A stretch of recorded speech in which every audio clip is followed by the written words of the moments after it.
एक Thi Laila episode 2 review. Constable Rukaiya ने लैला के कमरे से मिलने वाले निकाहनामे का जिक्र इंस्पेक्टर साजिद से क्यों नहीं किया। लैला ने अजीम जैसे दौलतमंद शख्स को आखिर क्यों छोड़ा। एक थी लैला की एपिसोड 2 भी बहुत ही मज़े की थी। एपिसोड 1 का रिव्यू अगर आपने नहीं देखा तो वो आपको हमारे ही चैनल पर मिल जाएगा।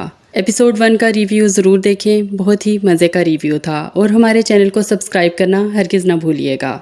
सबसे पहले चलते हैं लैला के निकाहनामे की तरफ।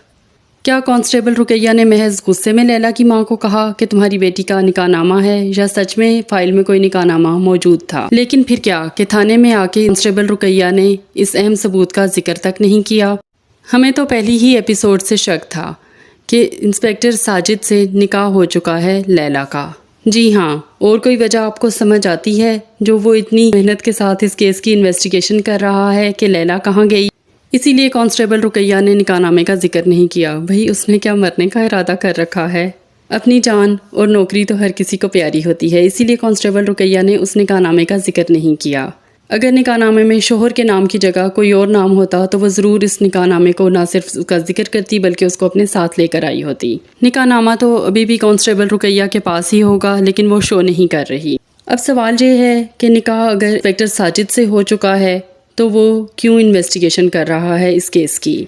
इसकी दो वजूहात हो सकती हैं। एक तो लैला के माँ बाप की तवज्जो हटाने के लिए ये इस केस में है कि अगर लैला जो है वो इंस्पेक्टर साजिद के पास है इस वक्त, तो इंस्पेक्टर साजिद इसलिए इन्वेस्टिगेशन कर रहा है कि लैला के माँ बाप ज़्यादा वावेला ना करें और वो इस धोखे में रहें कि पुलिस उनकी बेटी को ढूंढ रही है। लेकिन पता नहीं क्यों हमें इस चीज़ का चांस बहुत ही कम लग रहा है कि लैला इंस्पेक्टर साजिद के पास है।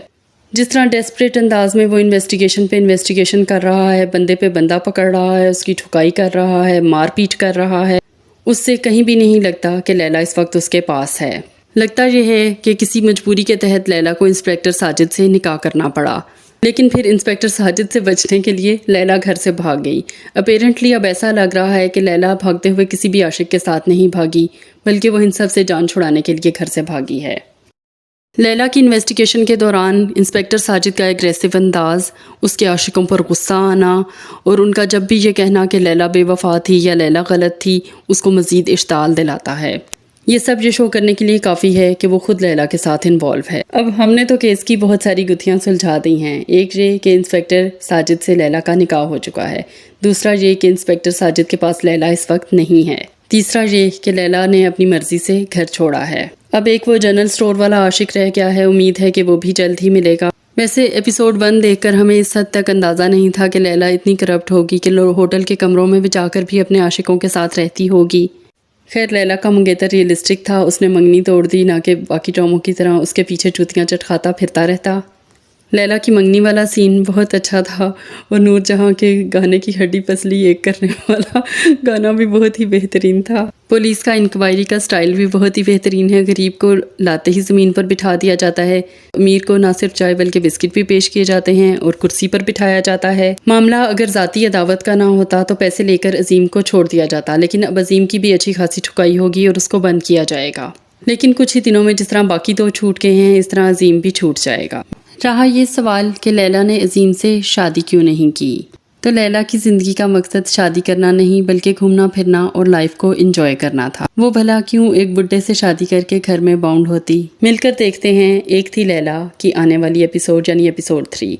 इस ड्रामे की सबसे मज़े की बात यह है कि इसमें टीज़र नहीं आता, इसलिए कोई टेंशन जनरेट नहीं होती। जो एपिसोड है वो आपके सामने है और बहुत ही मज़ा आता है ये चीज़ देखकर। हमारी वीडियोस को लाइक एंड शेयर करना हरगिज़ ना भूलिएगा और हमारे चैनल को तो ज़रूर ही आप सब्सक्राइब कर चुके होंगे।